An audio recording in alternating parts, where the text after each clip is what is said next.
네, 안녕하세요. 회계법인 말순의 권순환 회계사입니다. 오늘은 이제 부가세 이야기를 한번 또 해볼까 하는데요. 자, 부가세를 좀 다뤄보신 대표님들은 이제 당연히 이제 지출한 내역에 붙어 있는 부가세 10%는 공제를 받는다라는 사실 정도는 이제 익숙하실 것 같아요. 자, 그래서 이제 거래를 하실 때 이 금액이 부가세가 포함인지 불포함인지가 중요하고 의사결정 하실 때도 이제 부가세를 고려해서 하시게 되죠. 그런데 어떤 부가세는 공제가 아예 안 되는 경우가 있는데요. 자, 오늘 영상에서는 어떤 부가세가 애초에 공제가 안 되는지, 공제가 안 되면 내가 10% 더 낸 이 부가세는 어떻게 처리되는지 이 두 가지를 한번 깔끔하게 정리를 한번 해보겠습니다. 자, 영상 끝까지 보시면 이건 부가세가 포기해야 되는 지출이구나, 아니면 부가세는 못 받더라도 비용 처리는 되는 거구나, 감이 확 오실 것 같습니다.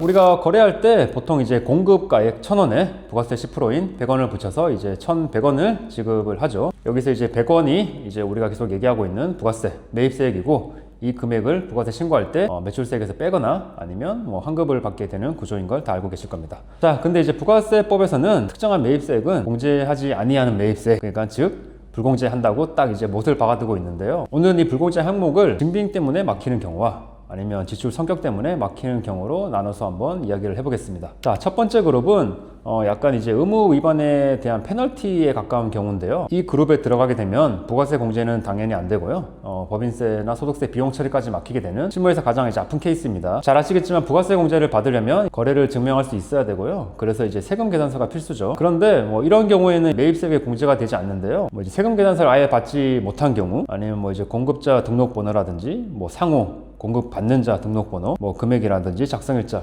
이런 것들이 이제 좀 빠지거나 아니면 좀 사실과 다르게 기재된 경우. 세 번째는 좀 어려운 용어인데 매입처벌 세금계산서 합계표라는 게 있거든요. 이런 서류를 이제 미제출하거나 중요한 항목이 이제 잘못 표기된 경우. 그러니까 첫 번째 세금계산을 안 받았거나, 두 번째 받더라도 잘못 받은 경우, 그리고 세 번째 제출할 자료를 안 낼 때 이런 페널티가 주어진다고 보시면 되는데요. 다행히 한 가지 예외는 사업자 등록을 신청한 상태에서 등록증이 나오기 전까지, 이런 경우에는 대표자 주민등록번호를 세금계산서를 발급받을 수밖에 없잖아요. 이런 경우에는 이제 나중에 사업자 등록이 나오더라도 그 매입세금은 공제받을 수가 있습니다. 이처럼 이제 이렇게 법정 의무를 제대로 지키지 못해서 불공제가 된 매입세액은 당연히 부가세 공제도 안 해주고요. 법인세라든지 소득세 비용으로도 처리를 할 수 없습니다. 자, 그러니까 이제 1,000원 플러스 부가세 100원, 1,100원을 냈는데 이 100원은 공제도 못 받고 그렇다고 비용으로도 못 넣는 완전히 손해보는 구조가 됩니다. 두 번째 그룹은 애초에 그냥 부가세 공제 대상이 아닌 지출로 생각하시면 될 것 같은데요. 자, 이 경우에는 부가세는 못 돌려받지만 대신 부가세를 비용으로 처리해서 법인세나 소득세 부담은 조금 줄일 수 있습니다. 자, 그러니까 애초에 왜 공제를 안 해주는지 이해를 하는 것이 중요하다고 하겠는데요. 첫 번째는 사업과 직접 관련이 없는 지출입니다. 부가세법은 당연히 이제 사업과 직접 관련이 없는 지출에 대해서는 이제 매입세액을 공제하지 말라고 딱 규정을 하고 있는데요. 이런 걸 이제 어려운 말로 업무무관 자산이라고 하는데, 당연히 업무와 관련 없다는 자산이죠. 업무무관 자산의 취득관리 비용이 대표적인데, 예를 들면은 회사의 업무에 쓰지 않는 별장이라든지 환경미화 목적이 아닌 골동품, 이런 것들이 여기 이제 법으로 좀 설명을 하고 있습니다. 자, 그러니까 여기서 문제는 이제 업무 관련성인데요. 어떤 지출이 우리 회사의 업무와 관련성이 있는지 없는지는 국세청과 이제 저희 같은 납세자 사이에서 해석 차이가 당연히 발생할 수밖에 없는 영역이잖아요. 그래서 이제 이런 생각지도 못한 지출이 업무 무관으로 이제 판정되게 되면은 이런 관련된 부가세도 다 공제받을 수가 없으니까 주의가 필요합니다. 이처럼 사업과 직접 관련하는 지출에 해당돼서 이제 불공제된 매입세액은 안타깝게도 법인세 비용으로도 처리를 할 수가 없습니다. 두 번째는 이제 많은 대표님들이 궁금해하시는 이제 차량 관련된 부가세인데요. 차량 관련된 설명을 제가 저번 영상에도 드렸는데, 기본적으로 1000cc 이하의 차량, 9인승 이상 차량은 매입세 공제가 가능하다고 제가 설명을 드렸습니다. 자, 그런데 우리 회사가 차량 운송을 한다든지 차량을 판매한다든지 차량 임대업을 한다든지 이런 경우에는 차량을 직접 영업에 사용하는 경우잖아요.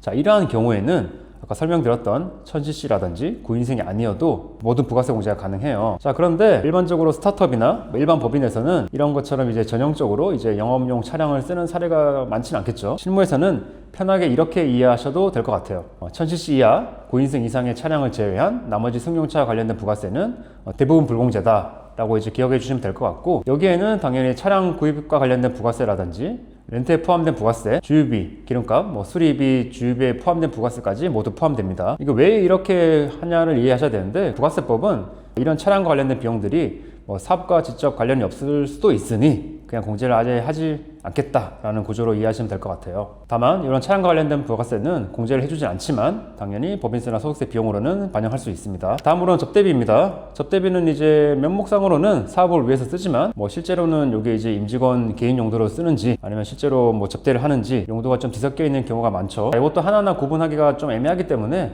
부가세 쪽에서는 일괄적으로 이제 사업과 직접 관련하는 지출로 보고 접대비와 관련된 매입세도 공제를 해주지 않는 걸로 이해하시면 될 것 같아요. 같은 식사라도 거래처와 식사로 접대비로 처리되면은 관련된 부가세는 불공제 될 거고요. 우리 회사 임직원 회식으로 이제 복리후생비로 처리를 했으면 부가세가 공제가 될 겁니다. 실무에서는 이 경계선을 어떻게 가져갈지에 따라서 부가세 부담이 완전히 달라지기 때문에 계정 과목 선택이 이제 매우 중요하다고 하겠습니다. 차량과 마찬가지로 이 접대비와 관련된 부가세는 공제를 해주진 않지만 법인세 비용으로는 반영을 할 수가 있습니다. 마지막으로 면세사업 관련된 매입세액인데요. 부가세는 당연히 이제 과세사업, 부가세가 붙어있는 사업을 전제로 하는 세금이기 때문에 우리 회사가 부가세를 내지 않는 면세 사업을 하고 있다. 그러면 이제 이 사업과 관련된 매입세액은 당연히 공제를 받을 수가 없습니다. 우리 회사가 면세와 과세를 같이 하는 경우도 있을 수가 있잖아요. 이런 경우에는 그럼 면세 과세 비율에 따라서 매입세액을 안분해서 뭐 일부만 공제해주는 구조가 있는데 이건 좀 복잡하니까 자세한 설명을 생략하고요. 어쨌든 우리 회사의 면세 쪽에 대응되는 부분은 부가세를 공제받을 수가 없다 정도로 이해하셔도 이제 충분할 것 같습니다. 자, 지금까지 부가세 공제가 안 되는 항목들 좀 설명을 드려봤는데요. 자, 여기서 핵심은 부가세 공제가 안 된다와 비용도 안 된다를 반드시 구분을 해주셔야 된다는 점입니다. 제가 설명드렸던 유형 중에 증빙 의무 위반에 해당되는 매입세액과 그리고 아까 설명드렸던 우리